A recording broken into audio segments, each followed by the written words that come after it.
Tignan mo yan, may sili siya, parang ang sarap.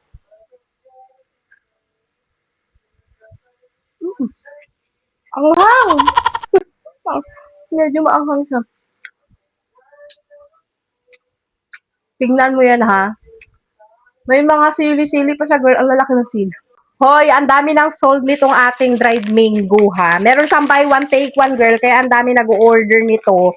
Kasi nga ang sarap niyang papakilan na kapag boring ka sa trabaho. This is from Deli Food. Kasi ito yung una kong inorderan ng pure flavor ng dried mango din. Tignan mo yan, girl. May sili ga. Tignan mo.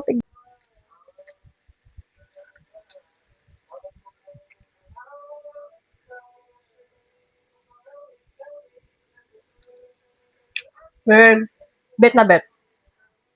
Bet na bet talaga sis. 95% ano to siya, mango, and 5% lang sugar nito.